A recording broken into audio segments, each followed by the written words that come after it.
Assalamualaikum, Ustadz. Apakah ada tujuan dari orang Syiah? Kenapa mereka sampai mencela Umar, sedangkan Umar merupakan orang yang sakti, kata Ustadz? Mereka mencela Umar dan seluruh para sahabat mereka cela. Jadi para hadirin rahmatillah subhanahu wa ta'ala, mereka sangat benci kepada 3 khalifah. Terutama Abu Bakar, Umar dan Utsman. Terutama Abu Bakar dan Umar. Abu Bakar dan Umar dikatakan tagut. Keduanya dikatakan apa? Tagut. Umar dikatakan syaitan. Umar dikatakan apa? Syaitan. Kenapa mereka harus mengkafirkan 3 khalifah ini? Saya katakan bahwasanya agamanya orang Syiah tidak mungkin berdiri kecuali para sahabat kafir. Kalau para sahabat enggak kafir, agama mereka enggak bisa berdiri. Kok bisa demikian? Saya ulangi. Orang Syiah itu agamanya enggak bisa berdiri kecuali para sahabat kafir. Kalau para sahabat enggak kafir, maka agama mereka tidak bisa berdiri. Kita orang Islam sebaliknya, agama kita enggak bisa berdiri kecuali para sahabat mulia. Kok bisa demikian? Karena agama kita dibangun di atas Al-Quran dan hadis. Sementara yang meriwayatkan Al-Quran dan hadis adalah para sahabat. Kalau para sahabat enggak beres, Al-Quran dan hadisnya juga enggak beres. Orang Syiah kebalikan. Agama mereka enggak bisa berdiri kecuali para sahabat kafir. Kok bisa demikian? Karena agama mereka dibangun di atas keyakinan 12 imam. Dan imam pertama adalah Ali bin Abi Thalib menurut keyakinan mereka. Barang siapa yang meyakini ada imam yang sah sebelum Ali bin Abi Thalib, maka membuyarkan agama imam 12. Berarti imamnya bukan 12. Berarti imam pertama Abu Bakar, imam kedua siapa? Umar, imam ketiga siapa? Utsman, Ali imam yang keempat. Berarti imam berapa? Bukan 12, imam 15. Padahal mereka meyakini imam harus berapa? 12 dan pertama harus Ahlul Bait.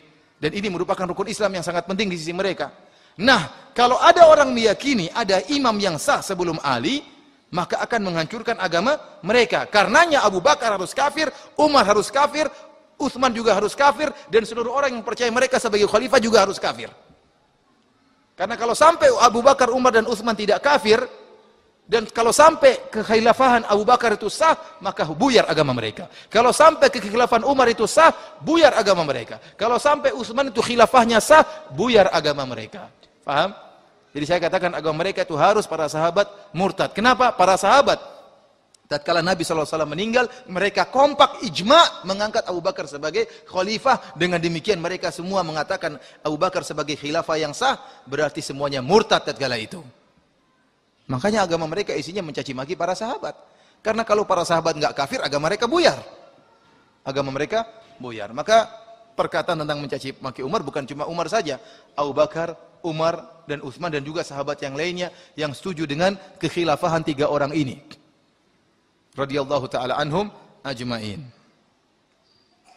Adapun Umar mereka gambarkan dengan ya gambaran-gambaran yang buruk. Bisa sampai jam berapa? Masih lama. Mereka berikan gambaran-gambaran yang buruk. Umar mereka katakan seperti kata mereka dalam buku mereka, Umar punya penyakit di duburnya.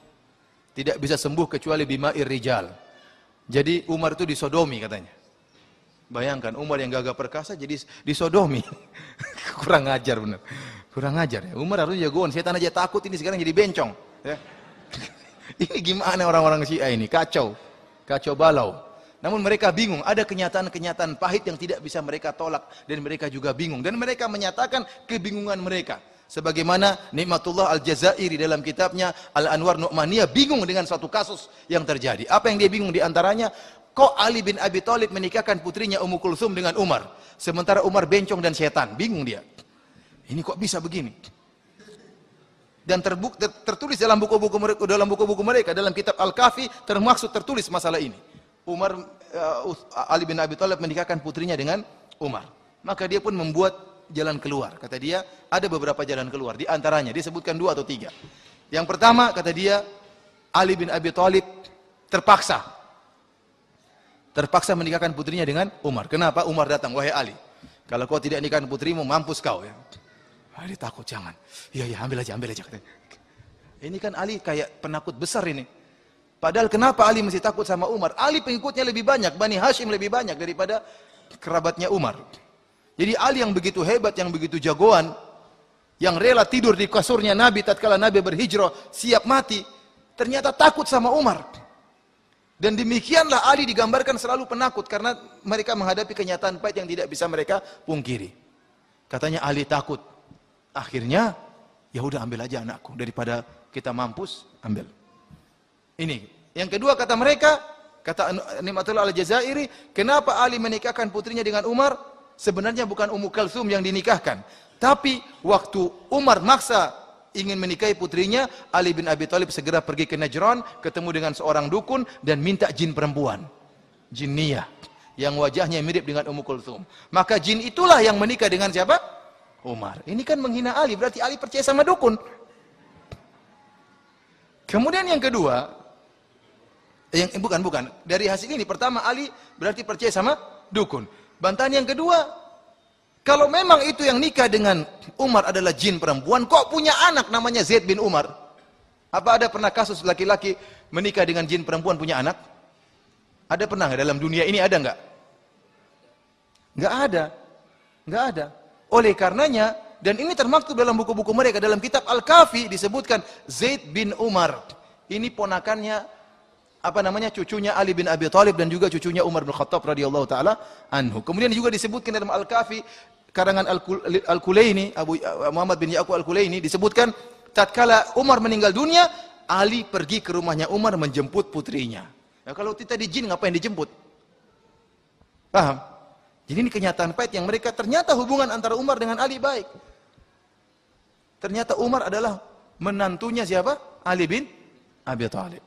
Namun demikian Ali digambarkan penakut oleh mereka dan banyak penakutnya Ali. Pertama tadi anaknya mau diambil oleh seorang bencong, dia terpaksa kasih. Kemudian di antaranya disebutkan orang-orang Syiah mengatakan Umar datang ke rumahnya Fatimah, kemudian marah-marah sampai Fatimah ditindis dengan pintu sampai patah tulang rusuknya. Ali kemana istrinya digitukan? Ya, Ali kemana saja istrinya digitukan dan kemudian dia tidak bela, tidak kemudian rela mati membela istrinya, putri Rasulullah Shallallahu Alaihi Wasallam. Dan ini cerita bohong semuanya. Kemudian di antaranya juga disebutkan dalam buku-buku mereka, dalam itu semua saya sebutkan dalam buku saya 33 Banyolan Akidah Syiah. Bagaimana Ali membaiat Abu Bakar, bagaimana Ali membaiat Umar, dan bagaimana Ali membaiat Utsman. Ali membaiat. Mereka bikin riwayat. Sebenarnya Ali tidak mau, namun para sahabat bawa tangannya. Ayo Li, cepat Li. Akhirnya ia terpaksa. Kata mereka Ali terpaksa. Bayat apa? Kenapa tangannya dipaksa? Sebenarnya tidak mau dia, tapi karena dipaksa akhirnya dia gini juga. Ini semua beralih karena penakut. Kemudian juga yang menakjubkan, Ali punya anak-anak dengan nama Abu Bakar, Umar dan Utsman. Ya ikhwan, kalau kita punya anak, masa kita kasih nama George Bush, kita kasih nama Fir'aun? Ya. Tidak mungkin. Kita akan kasih nama orang-orang yang soleh. Kalau memang Abu Bakar dan Umar adalah taugut dan syaitan, masa Ali menamakan anak-anak mereka dengan nama tersebut? Kata orang Syiah, itu siasat dari Ali. Karena dia takut. Mana anaknya jadi korban? Oleh karenanya Ali yang pemberani digambarkan penakut oleh orang-orang Syiah. Dan demikianlah saya katakan agama mereka dibangun di atas mengkafirkan para sahabat.